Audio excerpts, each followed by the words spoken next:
여러분 안녕하십니까? 라디오 오늘 강재입니다.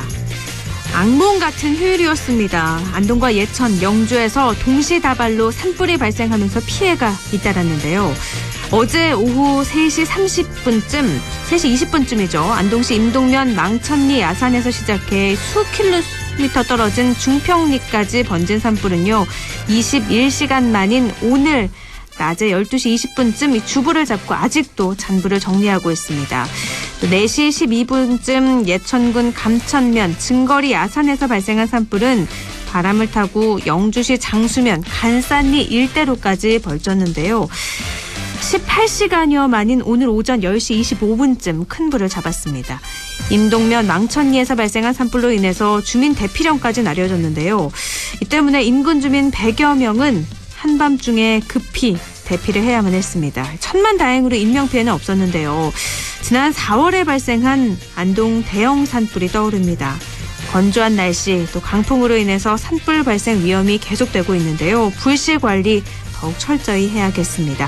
2월 22일 월요일 라디오 오늘 광고 듣고 시작합니다.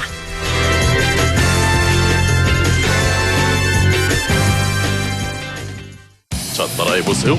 이카운트 ERP 4만원 회계관리, 이카운트 ERP 4만원 재고관리, 이카운트 ERP 4만원 생산관리. 사업 성공 함께해요. 이카운트 ERP의 모든 기능을 월 4만원에 드립니다. 이카운트 가입비 부가세 별도. 비즈니스 신세계로 가는 길 알려줘. 구리도시공사가 민관 합동사업으로 선보이는 지식산업센터 휴벨라인으로 안내합니다. 경춘선 별내역 8호선 연장과 GTX B노선 추진해 트리플 역세권 전층 층고 6m라며. 자, 성공 향해 출발. 시공 신세계건설 문의 1544-6008. 2월 22일 월요일 라디오 오늘 순서 안내해드릴게요. 1부 건국대 경제학과 최백은 교수와 함께하는 시간 경제 이슈 최백은의 이게 경주다 준비되어 있고요. 2부 이슈 오늘에선 코로나19 장기화로 지역의 문화예술계도 어려움을 겪고 있는데요. 안동 윈터아트 페스티벌이 한창입니다. 안동문화예술의 전당 조한익 팀장 연결해서 이야기 나눠보죠.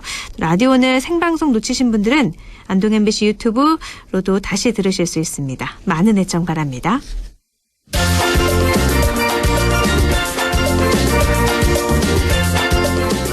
최백은의 이게 경제다. 경제 이야기를 쉽고 또 명쾌하게 풀어보겠습니다. 건국대학교 최백은 교수와 함께합니다.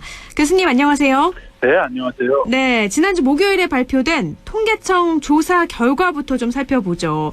지난해 4분기 가계 동향 조사였는데 코로나19였는데 가구당 월 평균 소득이 늘었다고요? 예, 일단 평균이기 때문에요. 네.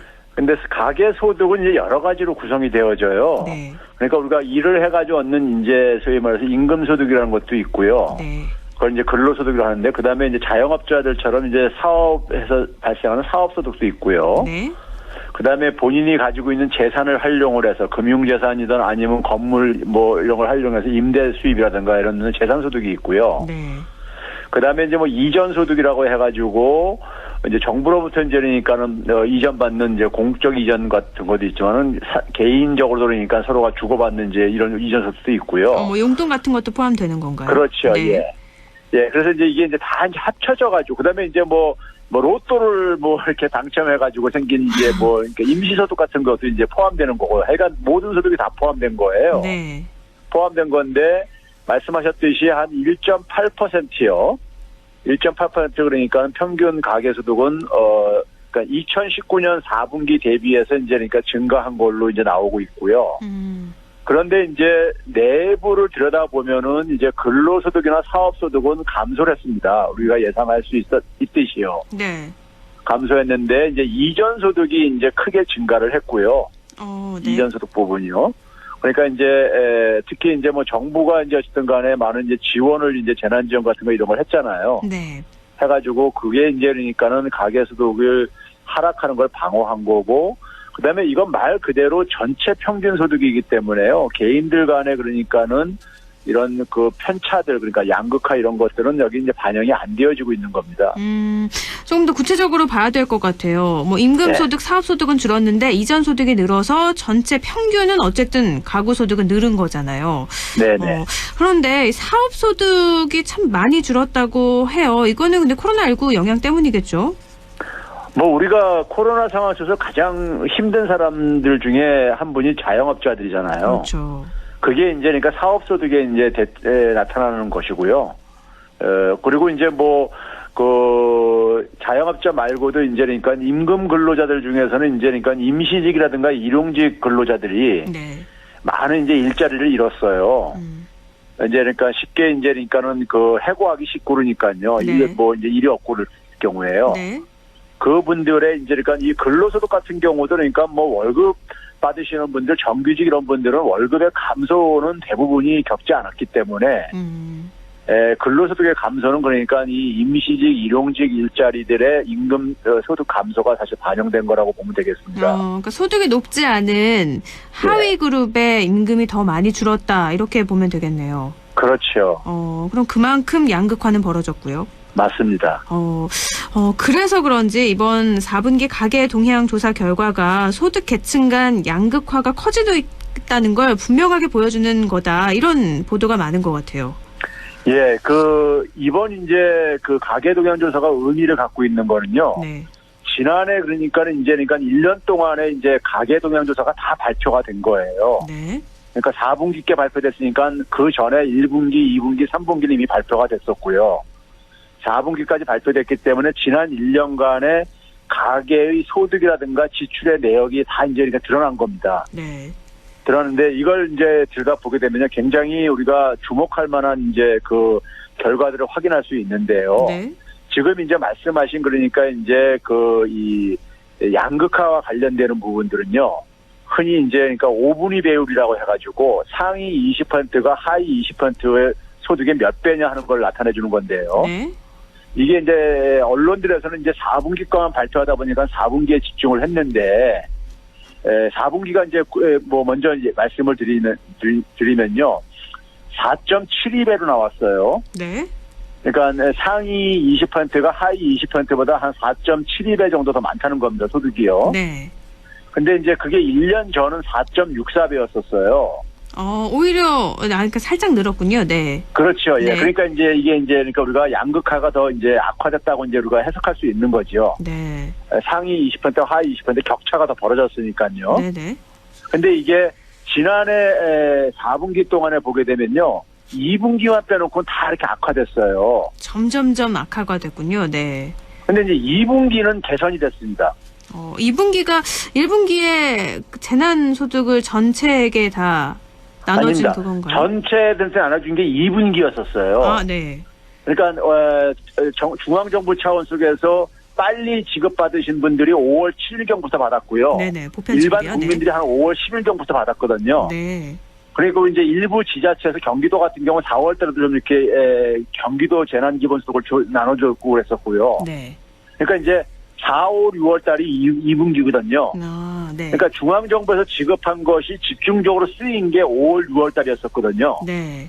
근데 이제 2분기가 그 4.23배였었는데요. 1년 전에는 4.58배였었어요. 네. 그래가지고 2분기만 유일하게 그러니까 양극화가 개선되고 나머지 이제 그러니까 하반기부터는 되게 선별지원만 했었잖아요. 네. 그게 이제 3분기, 4분기에 그대로 반영이 되어지는데 3분기, 4분기에는 더 악화됐다 이거죠. 예. 그러면 이제 우리가 흔히 선별을 할 때 많이 얘기했던 게 뭐였었냐면은 어려운 사람한테 더 두텁게 지원한다 그랬었고요. 네.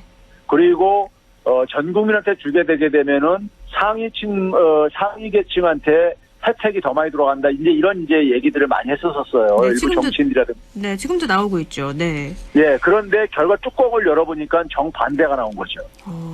이건 지난주에 말씀하셨던 거하고 좀 연결이 되는 것 같아요. 맞습니다. 네. 그래서 예. 재난지원금을 보편적으로 지급을 할 때는 여러 지표상에서 봤을 때도 이번에도 예. 마찬가지로 양극화는 굉장히 줄어들었다. 돈은 더 많이 썼는데 선별 지급으로 돈을 더 많이 쓰지 않았습니까? 그런데 효과는 맞습니다. 더 없었네요.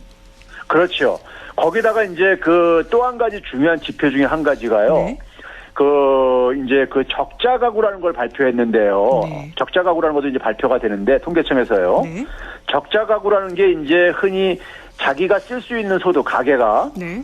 소득이 자기가 꼭 지출을 해야 되는 거를 보다 이제 부족한 경우가 적자 가구입니다. 그러니까 예를 들면 그거죠. 돈이 들어온 것보다 나간 게 더 많으니까 적자 났다 이런 것처럼. 그렇죠. 가구를 봤을 때도 재정상 나간 게 더 많다고요. 그렇죠. 그런데 네네. 이제 문제는 뭐냐면 하위 계층 같은 경우는 대부분의 지출을 이제 생계비에다가 되게 이제 지출을 하잖아요. 네. 그래서 하위 계층의 적자 가구 비중이 굉장히 중요한 의미를 가져요. 네.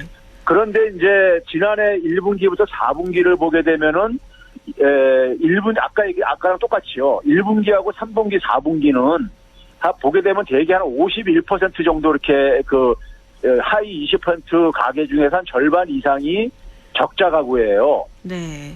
근데 2분기는 이게 37%로 줄어들었어요. 50% 넘었다가 37%요. 네. 예. 그러니까 이제 그 2분기가 아까 얘기했듯이 전국민 지원받았을 때거든요. 네.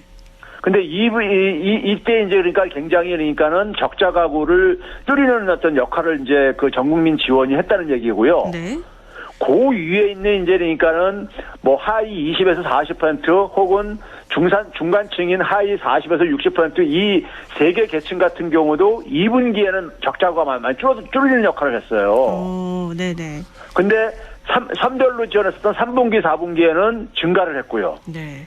그러니까 우리가 흔히 생각했었던 선별이 굉장히 윤리적으로 굉장히 도덕적으로 굉장히 우리가 정의롭다고 얘기를 했었었는데 네. 근데 결과는 정반대의 결과가 나온 거죠.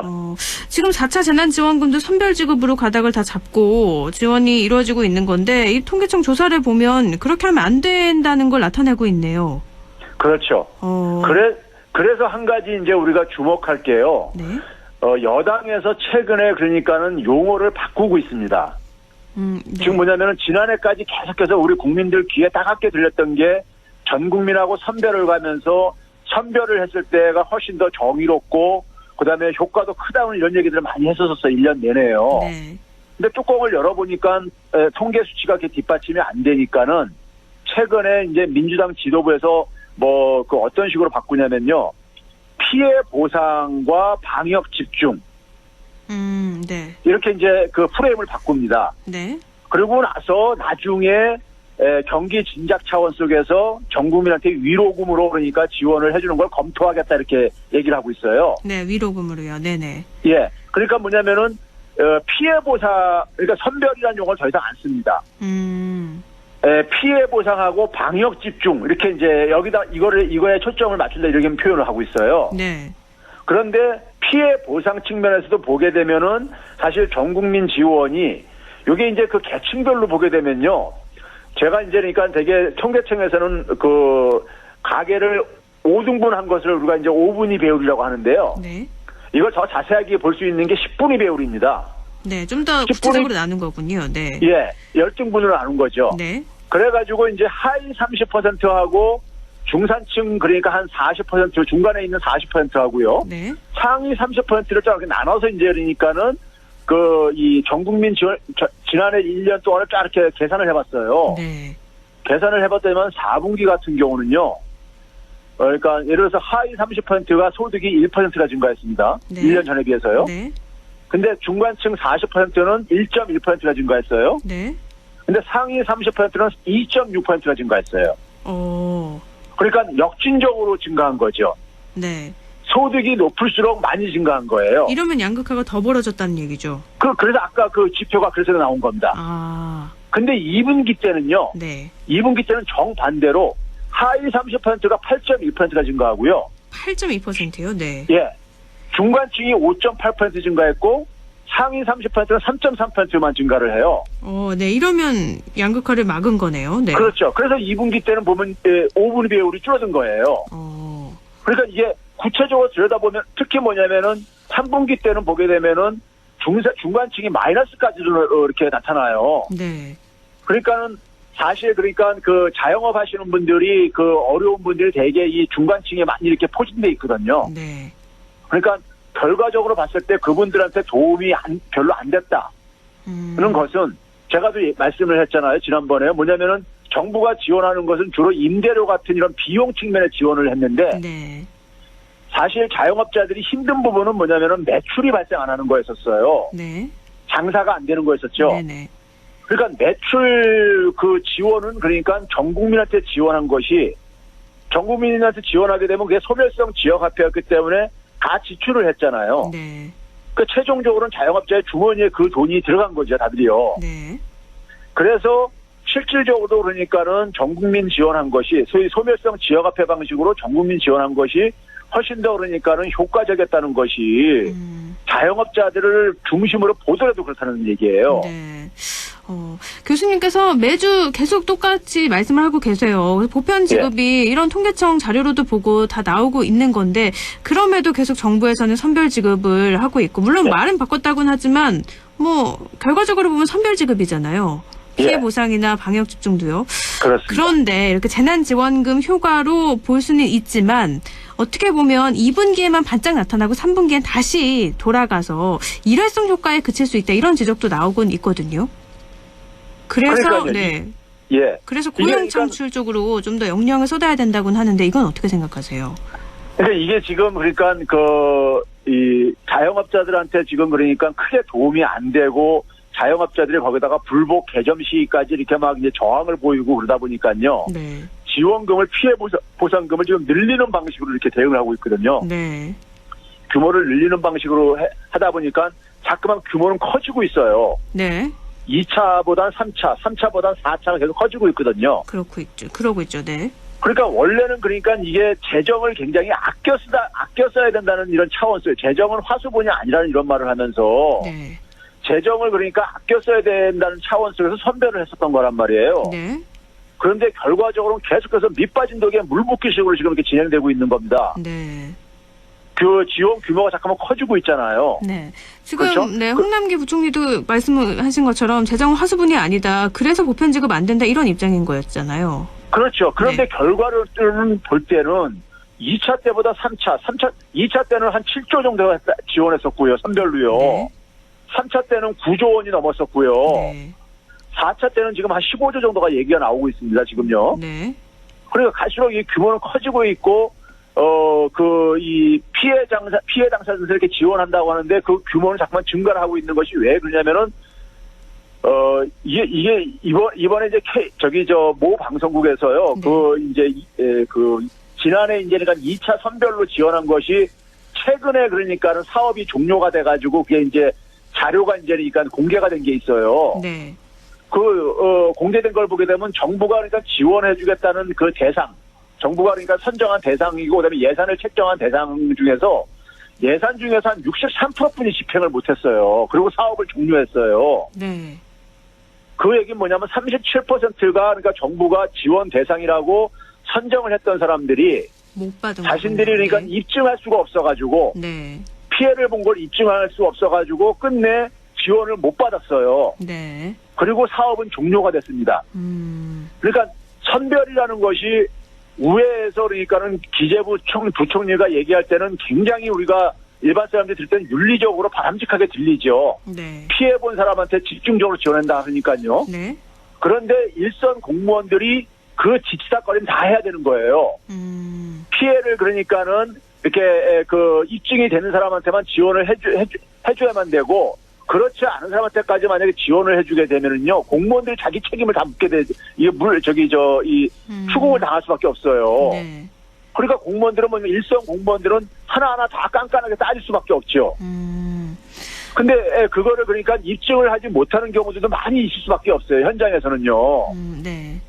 그러다 보니까는 정부에서 책정한 예산조차도 그러니까 한 7조 원 정도 예산 책정한 것 중에서 한 63%를 못 썼으니까 집행을 못했다 그러니까요. 선별은 사실상 그러니까 일선 행정 차원에서 우리가 사실 선별이라는 것이 기술적으로 굉장히 힘들다는 얘기를 많이 했었어요. 네. 그래서 소위 말해서 그렇게 선별을 하려면 기준을 만들어야 되고 기준에서 그러니까 벗어나는 사람들 같은 경우는 자기도 그러니까 피해를 받는데 자기는 기준에서 제외되게 되면 불평을 할 수밖에 없습니다. 네. 그러면 불평을 하는 사람들을 사실 이렇게 끌어안고 가지 않으면은 정책이라는 것이 돈을 쓰고 나서도 그러니까 효과를 그러니까 크게 보기 힘들기 때문에 그걸 좀 보완하자는 게 전국민 지원이거든요. 네. 전국민 지원이 그러니까 선별을 하지 말자는 게 아니라고요. 네. 1차 때도 이제 전국민 지원을 같이 병행해서 했었거든요. 선별과 전국민을 같이 했었거든요. 네. 근데 이제 계속 이제 그러니까 선별이 더 낫다고 얘기하다 보니까 이걸 이제 공무원들 입장 속에서는 이거를 말을 이제 그러니까 선별이 잘못됐었다는 것을 시인을 이제 못하는 거죠. 자기 책임들이 이제 따를 수밖에 없으니까요, 그럼요. 네. 정리를 좀 해보면 경제 위기 상황에서 하루라도 빨리 지급을 해야 되는데 선별 지급을 하려면 이렇게 빠른 지급을 하려면 또 기준이 세우기가 쉽지 않고 그러다 보면 사각지대에 있는 분들이 더 큰 피해를 볼 것이다. 그래서 선별 지급도 그 의도대로 제대로 전달이 안 된다라는 말씀이신 건데요. 하나 궁금한 건 지금 2, 3차, 4차 갈수록 점점 더 선별 지급 비용은 늘고 있는데 소상공인 분들은 그러면 어쨌든 직접적으로 받는 금액은 늘어나고 있잖아요. 예. 그러면 이렇게 소득 중에서도 이전 소득이 확 늘어날 거고 그러면 평균적으로 봤을 때는 소득이 늘지 않을지라도 가운데 힘든 부분은 조금 그 분들은 좀 늘지 않을까요? 이전 소득이 늘어나니까요. 그러니까 이제 늘어나는 거는 이제 그러니까는 저는 바람직하다고 봐요. 네. 그분들이 이제 어쨌든 간에 피해가 정부가 지원하는 것보다 피해가 훨씬 크게 발생을 했기 때문에 네. 거기에 대해서 보상을 해주는 것은 저는 당연하다고 보는데요. 네. 문제는 그러니까 이제 정부가 지금 가지고 있는 스탠스가 지금도 여전히 안 바꾸는 게 뭐냐면은 방역에 집중하고 난 다음에 네. 정부가 계속 얘기하는 게 무슨 얘기를 하냐면요. 지금 소비 활동을 하게 되면은 이게 그러니까는 방역에는 방해가 된다고 이런 논리를 계속 써요. 소비 활성화 정책이요. 그렇죠. 사람들이 모여서 그러면 또 모임이 많아지고 그렇게 되면 방역에 실패를 또 할 것이다. 이렇게 보고 있죠. 예, 그런데 지난 1년 동안에 우리가 그 소매 판매 증가율하고요. 그다음에 신규 확진자 수의 추이를 보게 되면은 네. 통계적으로 아무 관련성이 안 보여요. 그러니까 전 국민 지원했을 때가 가장 그러니까 신규 확진자가 적었을 때였었어요. 네. 그러니까 2차, 3차 지원할 때가 오히려 확진자가 확 늘 때였었고요. 네. 그러니까 통계적으로 이게 확인이 안 되는 거고요. 그러니까 우리가 흔히 얘기해서 소비 활동이 방역에 만약에 방해가 된다고 한다면은 아예 소비 활동 모두 못하게 집에서 나오지 못하게 하면 되는 겁니다. 네. 근데 지금 현재 그래도 소비 활동을 다 하잖아요. 네. 하고 있다는 점에서 이건 그러니까 우리가 저는 경제 정책은 과학인 거지 그냥 그러니까 막연히 감을 가지고 하면 안 된다고 생각하는데요. 네. 지난 1년 동안에 그러니까 우리가 이런 그 수치들이 다 나왔단 말이에요. 네네.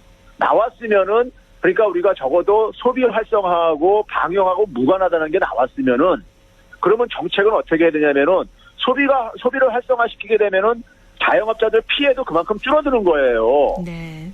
피해가 줄어들면 그만큼 정부가 지원하는 비용도 적게 들어가는 거잖아요. 그렇죠.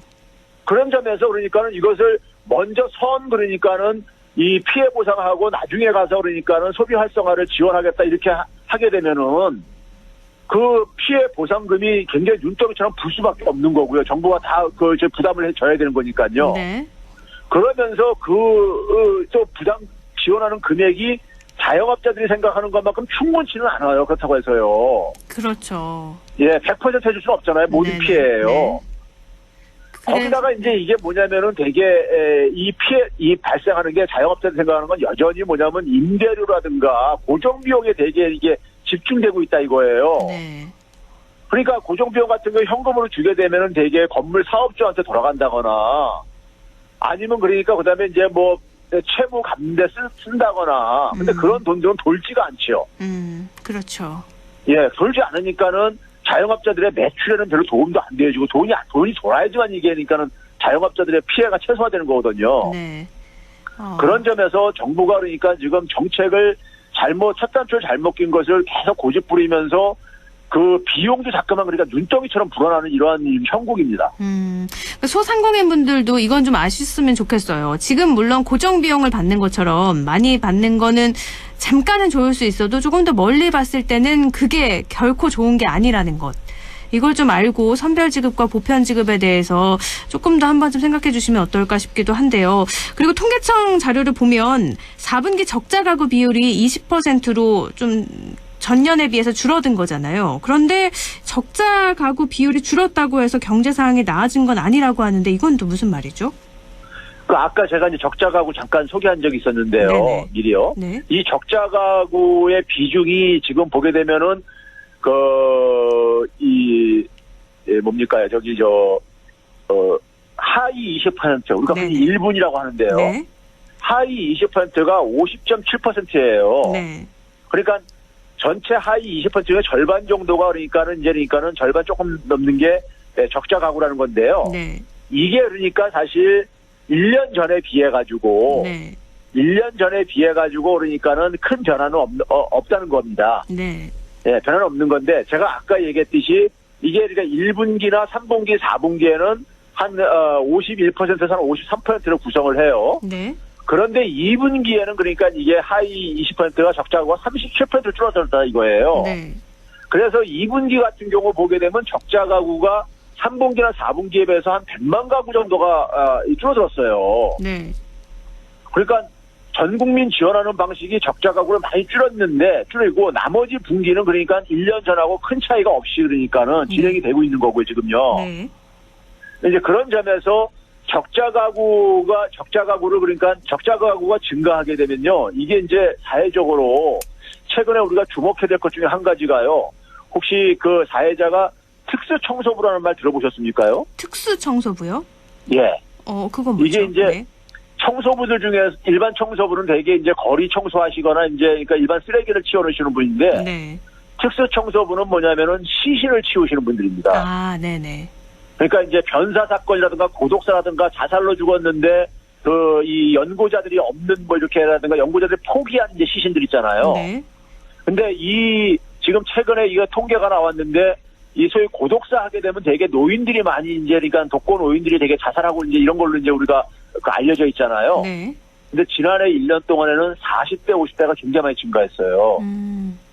40, 50대가요. 네네. 이 40, 50대가 이렇게 증가를 했는데 이 40, 50대가 증가했다는 얘기는 결국 뭐냐면 이 적자 가구들이요. 하위 그러니까 한 60% 이내 그러니까 적자 가구들이 많이 이렇게 존재하고 있는데 이들이 그러니까는 소득이 끊긴 사람들이 꽤 있어요. 네. 소득은 끊겼는데 지원을 못 받는 사람들이 꽤 있습니다.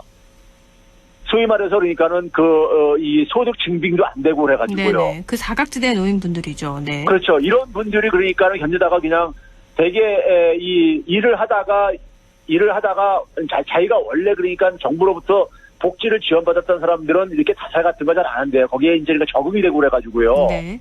그런데 갑자기 그러니까 일을 하다가 일이 없어지신 분들은 그걸 자존심 때문에 어디 가서 자기가 이렇게 드러내지도 못하고 혼자서 그러니까 이게 이제 우울증 빠지고 그러다가 이제 그러니까 극단적인 선택을 하고 많이 그런다 그러더라고요. 네. 그러니까 이 적자 가구가 지금 그러니까 큰 폭으로 증가하는 것이 지금 선별 지원 같은 게 오히려 적자 가구를 전 국민보다 훨씬 더 그러니까 많이 증가시켰다는 점에서 네. 사회적인 비용도 굉장히 지금 증가시키고 있는 거예요. 네.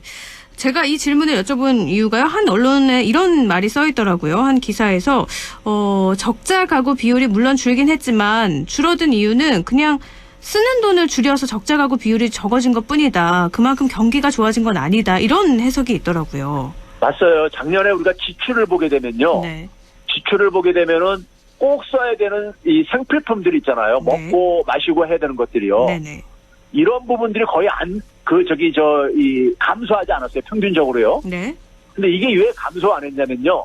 지난 1년 동안에 우리가 흔히 밥상 물가들이 많이 올랐어요. 채소가 많이 올랐죠. 특히 네. 예, 신선식품 이런 것들이 많이 올랐습니다. 농축수산품도 그러니까 하반기에 많이 오르기도 했고요. 네. 그러니까 그러다 보니까는 가격이 오르니까는 품목수를 줄여도 소비품목수를 줄여도 이게 그러니까 전체 지출액은 변화가 없는 거예요. 네네. 그 대신 어디서 지출을 줄였냐면요. 통신료라든가 그다음에 문화비라든가 아이들 자녀들 교육비까지 줄이고 그랬어요. 네네. 그러니까 지출이 많이 지출이 실질적으로 줄어든 거죠. 지출이 줄어든 상황 속에서 적자 가구가 그러니까 감소했다는 것은 큰 의미가 없는 거죠. 그런 점에서요. 그러니까 허리띠를 더 졸라맸다는 그냥 그런 의미거군요. 그렇죠. 알겠습니다. 상대적으로 수입이 약해지신 분들은 저소득층일수록 네. 허리띠를 졸라맬 수밖에 없잖아요. 네네. 근데 그게 수치에 안 나타나는 것은 물가 상승이기 때문에 그러니까 작년에는 그러니까 3개 샀던 돈이 올해는 2개만 사더라도 그러니까 같은 그러니까 금액이 나오게 되면은 네.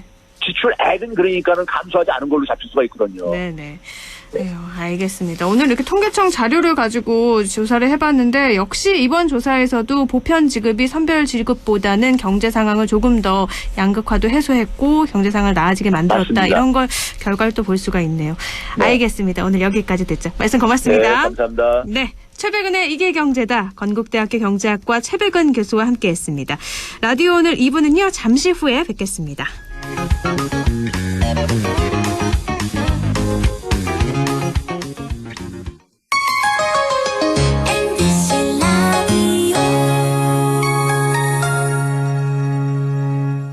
할인점보다 더 실속 있고 편의점보다 더 편리하게 살 수 있는 곳, 시장보다 더 정이 넘치고 백화점보다 더 품격 있는 곳, 이런 곳이 없을까요? 네, 우리 동네 우리 할인점 홈마트가 있습니다. 지난 25년간 항상 고객과 함께한 홈마트. 용상점, 자이점, 신용주점, 사천점에서 새롭게 고객님께 다가갑니다. 홈마트. 대한민국 IT 기술 알아주죠. 초고속 인터넷 어마어마하죠. 정보통신 인프라 엄청나잖아요. 근데 아직도 디지털이 낯설고 어려운 분들 진짜 많대요. 광희 씨의 이유 있는 오지랖 여러분도 함께 해주실 거죠? 키오스크 앞에 어머님이 계셔? 가는 거예요. 두리번 길 찾는 아버님이 보여? 들이대요. 어디서나 디지털은 어렵지 않다는 거 보여주자고요. 오지랖이라고요? 그냥 오지랖이 아니거든요. 함께 배우고 나누는 디지털 소통. 디지털 세상을 살아가는 큰 힘이 됩니다. 함께 누리는 디지털 대한민국 만들어봐요. 공익광고협의회.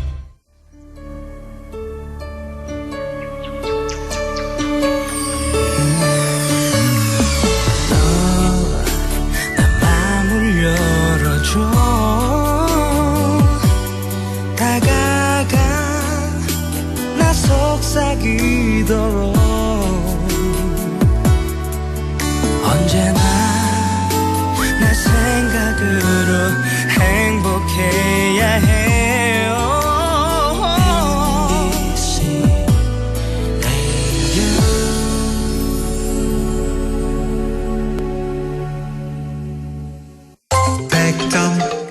MBC 라디오.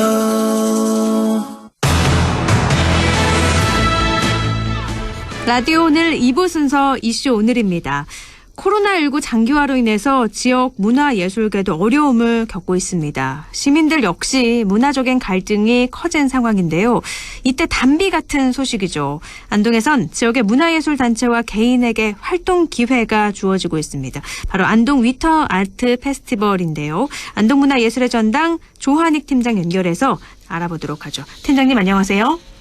네, 안녕하세요. 네, 코로나19로 각종 공연이나 전시도 다 하질 못해서 차질이 굉장히 클 것 같은데 요즘 어떤가요? 네, 전 세계인이 똑같이 코로나로 힘든 시기를 보내고 있으며 특히 문화예술의 메카인 안동문화예술의 전당도 예술인들과 함께 힘든 시기를 보내고 있습니다. 특히 재난 상황에서 가장 먼저 피해로 다가오는 문화예술계와 활동을 같이 하는 안동문화예술의 전당은 코로나19 상황에서도 2020년 개관 10주년을 기념하여 야심차게 준비한 많은 공연, 전시를 연기 또는 취소할 수밖에 없는 안타까운 상황이었습니다. 네네. 특히 지난 12월 1년간 진행한 문화예술 교육 사업의 최종 발표회를 진행하지 못한 점과 연말에 집중되는 공연을 임박해서 취소하는 등 정말 힘든 시기를 겪었습니다. 그러나 2021년 사회적 거리 두기를 철저히 준수하면서 상대적으로 코로나 발병률이 낮은 지역 예술인들의 공연을 시작으로 다양한 문화예술 교육과 전시를 준비하고 있습니다. 네, 뭐 무관중 공연 이런 것도 많이 진행이 됐었죠. 네네. 또 지난 16일부터입니다. 2021 안동 윈터 아트 페스티벌이 시작이 됐는데 이 윈터 아트 페스티벌이 뭔지 먼저 좀 설명을 해주세요. 네, 윈터 아트 페스티벌은 직역을 하면 겨울 공연 예술 축제입니다. 네. 안동문화예술의 전당은 2014년부터 지역 예술인을 대상으로 APAF 안동 퍼포밍 아트 페스티벌로 안동 공연 예술 축제 운영을 시작하였습니다. 2014년 첫 해는 지역의 몇 개 단체만 신청을 하여 진행하였으나 해를 거듭할수록 참여하는 예술단체와 예술인들이 더 늘어나고 있습니다. 네. 당초에 공연만 진행을 하였으나 2019년부터는 전시 분야까지 확대 운영을 하고 있습니다. 2021년 올해 7년째를 진행하고 있으며 지역의 공연 및 전시 예술 사업으로 지역에서 자생적 활동력을 가진 민간 예술 단체들에게 전문 공연장과 갤러리 등의 시설 제공과 실비를 제공하여 전문 예술인들의 활동 유도와 역량 강화로 레퍼토리 개발과 수준 있는 예술 활동을 실현하기 위한 의미 있는 사업입니다.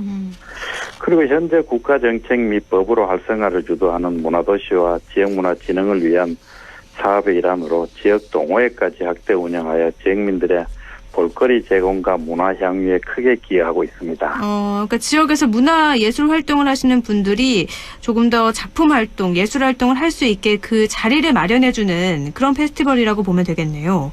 네, 그렇습니다. 지역의 예술인 분들이 대략 몇 분 정도나 계세요? 지역 예술인들은 저희들이 정확한 인원을 파악할 수 없지만은 네. 이번에 저희들 윈터 아트 페스티벌에 신청한 단체가 26개 단체인데 저희들이 공연은 17개 단체가 선정이 되었습니다. 이렇게 단체별로 알고 신청을 해서 그러면 뭐 장소를 대여해주고 또 뭐 필요한 비용을 지원해주고 이렇게 하는 거군요. 네네. 알겠습니다. 그럼 주목해 볼 만한 공연과 전시도 좀 소개를 해주세요. 네, 각 공연마다 또는 단체마다 특색이 있는 프로그램으로 구성하여 모든 공연을 다 보셔도 좋을 듯합니다. 네. 전문 성악가 및 연주자들로 구성된 소놀이대, 아토 앙상블, 디아만테, 그리고 생활음악의 안동 색소폰, 안동 케이팝스, 안동 필하모니 오케스트라, 영남예술합창단과 국악 분야는 예악국악단, 풍물구패 참넉, 전통 우리소리 연구소가 연주를 하며 연극 분야는 극단 안동과 투게도 안동이 준비를 하고 있습니다. 그리고 전시에서는 행위예술의 이혁발 씨의 전시와 최병창, 권진우 씨의 개인전 및 각자 협회의 단체전 등 다양한 장르의 공연 전시로 코로나로 힘든 시기를 문화예술로 해소할 수 있는 기회가 될 것이라 생각합니다. 지금 말씀해 주신 것만 해도 지금 셀 수 없이 많아요. 공연도 있고 연극도 있고 또 여러 가지 전시도 말씀을 해 주셨는데요. 근데 또 윈터아트 페스티벌과는 좀 관련이 없지만 이번 금요일 주말에 특별 기획 공연이 예정돼 있다고 하는데 이건 어떤 공연이죠? 네, 부치니의 가장 아름다운 오페라 라보엠 공연을 국립오페라단이 주관하여 26일 금요일 저녁 7시 30분과 27일 토요일 저녁 7시에 안동문화예술연당 웅부홀에서 진행을 합니다. 네. 가장 낭만적인 겨울을 위한 오페라, 드라마틱한 스토리와 아름다운 전율의 조화, 주옥 같은 아리아의 향연으로 세계 극장을 누비며 활약해온 정상급 성악가들이 선사하는 아름다운 하모니, 국립오페라단이 선사하는 2021년 뉴 프로덕션 작품입니다. 이게 이번 정말 공연은 네네. 예, 이번 공연은 지난 2020년 12월 개관 10주년을 기념하여 특별히 준비하였으나 코로나19로 인하여 연기하여 이번에 진행하게 되었습니다. 이렇게 좀 큰 공연이 굉장히 오랜만에 진행이 되는 거 아닌가요? 네, 지난 12월에 이 코로나가 거리두기가 상향되면서 저희들이 모든 공연을 취소하였습니다. 그랬죠. 그러다가 이렇게 오페라 공연을 만날 수 있는 건데 그냥 오페라도 아니고요. 푸치니의 가장 아름다운 오페라라고 할 수 있는 오페라 라보엠입니다. 금세기에 가장 사랑받는 아름다운 오페라로 알려져 있는데 출연진도 많고 정말 대작이잖아요. 이 오페라 라보엠에 대해서 조금 더 알려주세요. 네, 라보엠은 현 시대를 살아가는 모든 이들이 쉽게 공감할 수 있는 스토리로 구성되었으며 원래 보헤미안 소년이라는 뜻으로 모든 젊은 남녀의 사랑과 상처 그리고 상실을 뜻하며 가난하지만 예술이라는 공통점 하나로 뭉친 젊은이의 즐거운 나날을 보내는 스토리입니다. 라보엠은 내용적인 부분 이외에도 지극히 아름답고 서정적인 음악에 그대의 찬손, 내 이름의 미미와 같은 아리아나, 이중창, 아름다운 나가시 등 유명하고 주옥 같은 대목들이 관객을 반갑게 맞이할 것입니다. 그리고 이번 공연의 출연진으로는 지휘의 현 원주 시향 지휘자 김광현 씨와 세계 오페라 무대를 리딩하고 있는 대한민국 최정상급 성악가들이 총출동합니다. 이번 무대에서는 세계 오페라 무대가 사랑하는 로돌프 테너 강요셉과 소프라노 서선영이 호흡을 맞추어 공연을 진행합니다. 2018년에 이어 다시 한번 미미역으로 돌아오는 서선영은 차이코프스키 국제 콩쿠르, 아테네 마리아 칼라스 그랑프리 우승 등 화려한 수상으로 세계의 주목을 받고 있으며 또 한국인 최초 독일 베를린 도이치 오퍼 주역 가수로 발탁되어 화제를 모은 강요셉은 2012년 국립오페라단 창단 50주년 기념 라보엠에서도 주역을 하기도 하였습니다. 네. 그리고 다른 미미역에는 현재 마나임 국립극장 전속 솔리스트로 활동하는 소프라노 근은주가, 그리고 테너는 최근 뉴욕 메트로폴리탄 오페라 라트라비아타 주역으로 데뷔하여 뉴욕타임즈의 호평을 받은 최원희 씨가 출연을 합니다.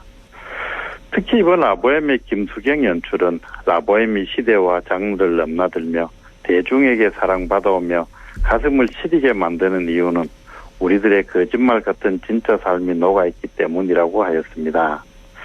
무대는 기존의 오페라 무대와 다르게 웅장하고 아름답게 제작되었으며 코로나19로 지친 일상을 아름다운 한편의 오페라로 심신을 달래고 일상으로 돌아갈 수 있기를 기원해 봅니다. 네, 정말 지역민들이 문화의 갈증도 굉장히 많이 느끼실 것 같은데 이런 대작을 우리 지역에서 만날 수 있는 거예요.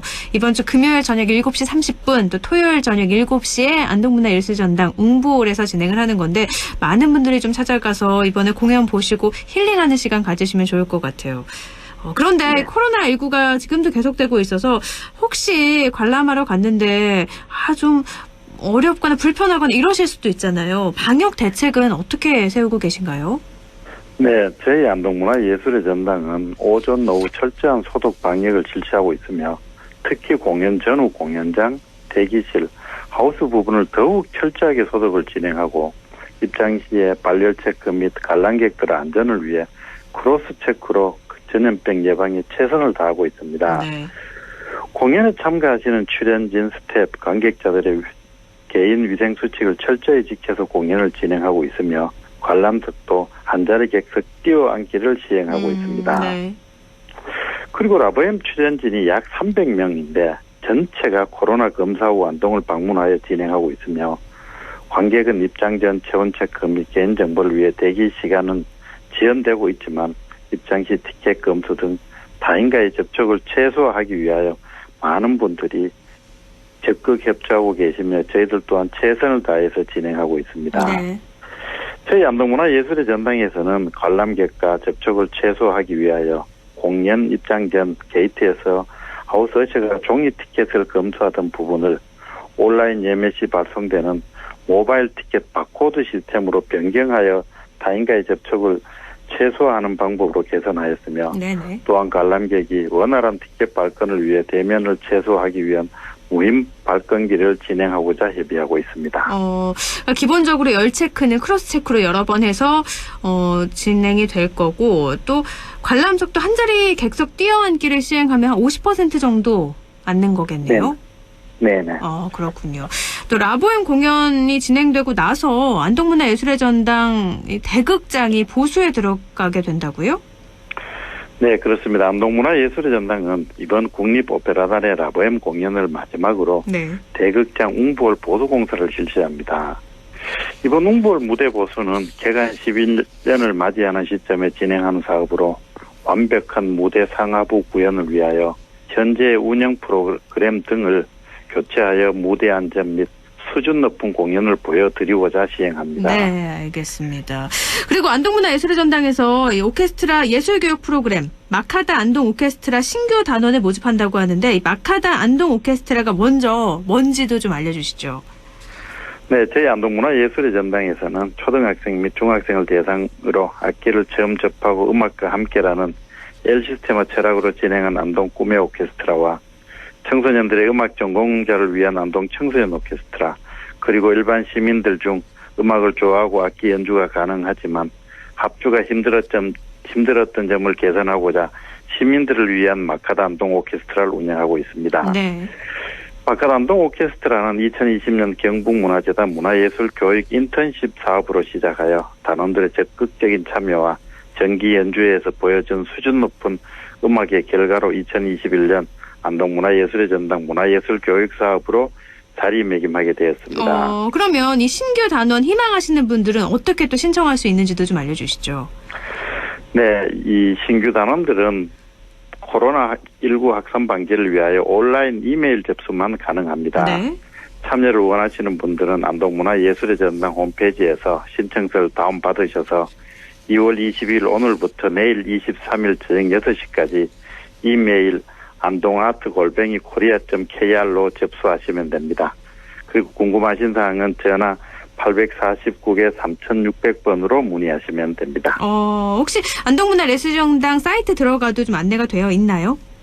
네네, 저희 홈페이지에 자세하게 이 안내가 되어 있습니다. 네, 시민 오케스트라 악기 연주 가능하신 분이면 누구나 참여가 가능하니까요. 클래식 음악 좀 배워보고 싶다 하시는 분들은 안동문화예술의 전당 홈페이지에 가셔서 신청서 다운받고 내일 저녁 6시까지니까 조금 서두르셔야 될 것 같아요. 이메일로 꼭 접수하시면 될 것 같습니다. 네, 오늘 여기까지 듣죠. 말씀 고맙습니다. 감사합니다. 네, 안동문화예술의 전당 조한익 팀장이었습니다.